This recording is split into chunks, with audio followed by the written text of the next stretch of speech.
Alright, hello everyone. My name is Katherine Sheffer and I'm one of the personal trainers here at Campus Recreation. And today I'm bringing you guys a HIIT and strength-based combo workout complete with 3 different circuits that you can pick and choose which ones to do, or you can go ahead and do all 3 of them. And that'll hopefully give you a really great workout, your heart pumping and getting you feeling really good about yourself and all the incredible things that your body is capable of doing. Before we begin though, I am going to go ahead and read off the assumption of risk waiver, and then we'll go ahead and get into it.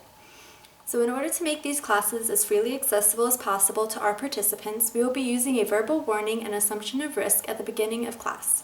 Participation in this online class is voluntary. Physical activity programs may result in injury, and by participating you assume the risk of injury that may result from your participation. We strongly recommend that you participate from a space that is suitable for this activity. For example, make sure that you have moved nearby furniture and other potential hazards. If you are participating in a yoga class or a class that involves laying on the ground, we recommend using a mat or, if you don't have one, a carpeted area. Participants are encouraged to stop if they experience pain or injury and should seek appropriate medical advice or care as needed. William & Mary Health and Wellness strongly recommends that each participant have an annual physical examination and follow the advice of your healthcare provider before participating. With all that being said, let's go ahead and get started. So for the first circuit, it's going to be a cardio and pyramid burpee structure.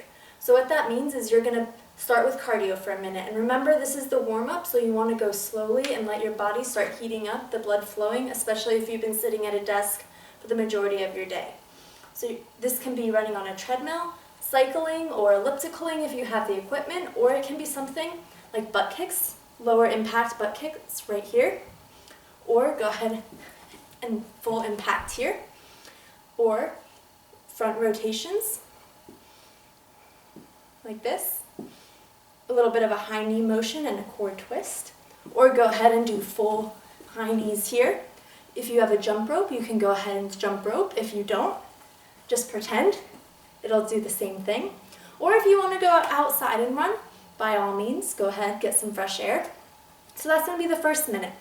The second minute, you're going to come and you're going to have 1 full minute to do a burpee. So just to review form real quick. So you start with your hands above your head, plant your hands, kick your feet out, kick them in, and jump. Now if that's too much of an impact, you can go ahead, raise your hands, step back this time, step back up, and you can either jump or go ahead and take that jump out if you would rather not do it. So, circuit 1, part 1. Minute of cardio, 1 minute to do a burpee. Part 2, a minute on the treadmill, a minute to do 2 burpees. So you kind of see the routine that we're getting in here. Every time we come back to the burpees, you're going to add 1. And so I recommend doing this circuit for 7 times through, so you get up to 7 burpees. If you really want to push yourself, go ahead anywhere up to 10. But I promise as you start getting 8, 9, 10 burpees, it's going to be hard to fit it into that minute. So each time you're doing one, your rest time is getting smaller. So this is really that transition from the warm-up into the first circuit. So that completes the entirety of the first circuit.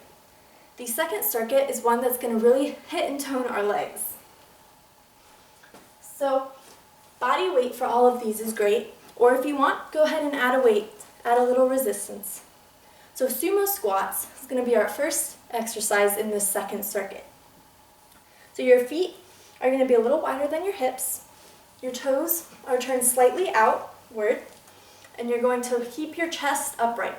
If you have something written on your chest, I should be able to read it the entire time you squat down, sending your hips back, and you come back up. Now, if you don't want to hold a weight, no worries. Just go ahead and squat it out here, making sure to keep a little bend in your knees at the top of the motion.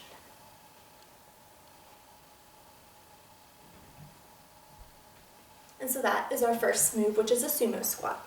The second move is going to hit the back of our legs. It's called a kettlebell swing.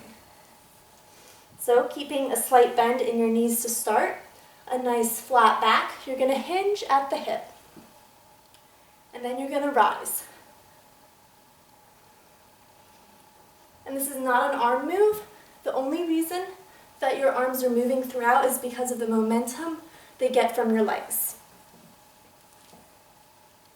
Now, if you don't have a kettlebell, per se, but you have a dumbbell, that's great. You can do a deadlift. So again, slight bend in the knees, flat back, hold the weight, and extend down, keeping your gaze about 6 feet in front of you, keeping your chest nice and open the entire time.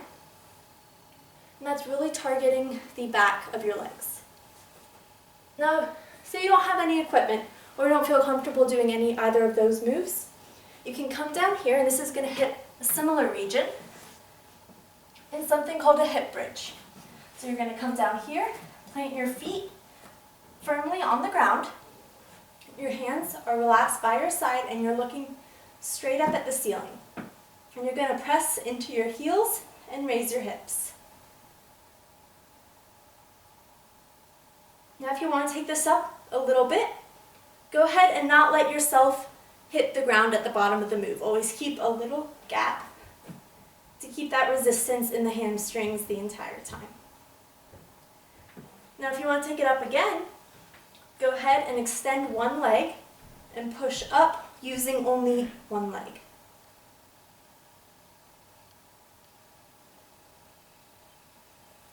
And so that's adding more resistance because all of your weight is now in one heel instead of two.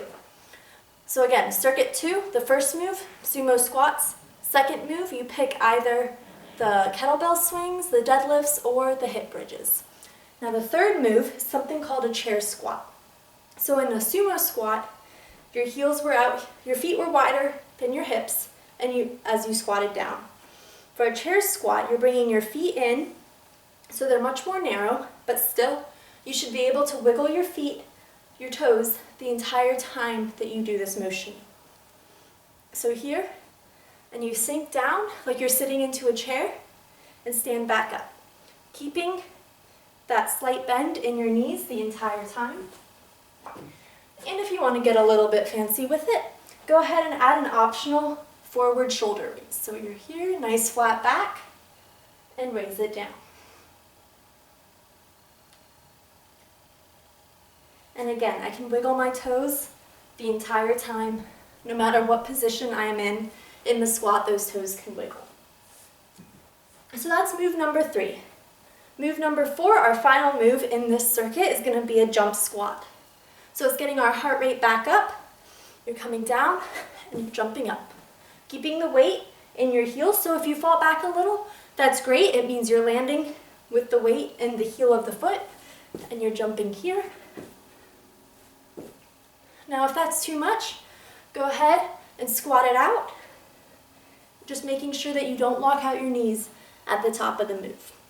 So for each of those, you're going to want to do anywhere from 12 reps to 15, and you're going to run through those a total of 2 to 3 times, depending on however you're feeling that day. So now, that's set circuit number 2. Circuit number 3 is going to target our core. So for our first move, we're going to do Russian twists. Now instead of counting reps for each of these, we're going to do it for a minute. So your weight is I guess kind of like in your hips a little bit, would be a good way to describe it. Your feet can either be on the floor, or to make it a little harder, you can lift them up. And then you're just going to twist from side to side, using your obliques, which are the side of your abs, to really crunch and get that full range of motion. Now if you want to add a weight, you can go ahead and do that right here. Or if you really want to make it hard, go ahead and pick up your feet. And there we go. And I promise you, you will start feeling it. Now, if you can't make it a full minute, go ahead and do it for those 20 seconds. Take a breath and then hop back to it. 30 seconds, whatever you're capable of doing, just really push yourself, but know when to stop. Do what feels good, but it shouldn't hurt. Now, our second move is going to be a plank. We have a couple variations of this. If you need a lower impact option, you can start in a push-up, but on your knees in a high plank, and then every so often pick up your knees, keeping your No valleys here, that's bad. And don't stick your butt up, keep your body nice and neutral to protect your back. And so that's one option. If you want another option, you can come down here on your forearms and just hold it here. Now if you're really feeling the planks and want to make it a little bit harder, go ahead and add a combo move. So you're going to start in an upward plank and come down.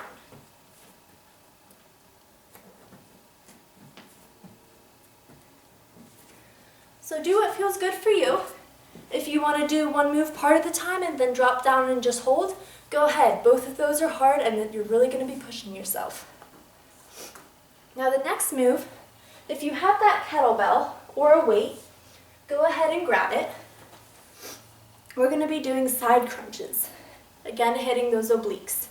So you come here, you hold the weight in one hand, your other hand can be by your side, on your hips, whatever feels good, and just dip down, pretending like you're stuck between two planes of glass. So you don't want to come forward and drop it here. You really want to stay in a straight, neutral, upright position and just dip. And you should feel this. The weight's in my right hand and I'm bending to the right. Oh, I guess it'll be opposite on camera, but I'm using this side of my body to really pull myself back up. Now, if you don't have a weight, no worries. We can go ahead and do oblique crunches in a plank. So you can start one arm down and you're laying on your hip and then push up and then go ahead and dip up and down. Now if you'd like a slightly lower impact version of that, go ahead and bend that bottom knee. Here, you can bring your arm down on your hip and just give me a little dip and a raise here. And then you'll do the one side for a minute and then the other side for a minute. Or you can do 30 seconds on a side and switch partway through and do 30 seconds on the other side, whatever you are feeling today. Now the fourth move in this core rotation is called a push-up T-stand. So you're going to come down here into a push-up position, and you can do these on your knees or on your toes, whichever one feels best for you. And after your push-up, you're going to bring your opposite hip around and kind of push your hips back up and rotate around.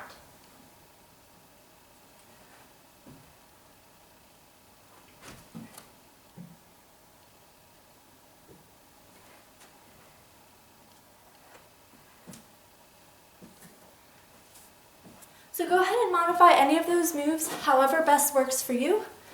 But those are the 3 circuits. Let me know if you guys have any questions. I think this is being put up on YouTube, so I can go ahead and keep an eye on the comments. But again, my name's Catherine, and thank you guys for joining me today.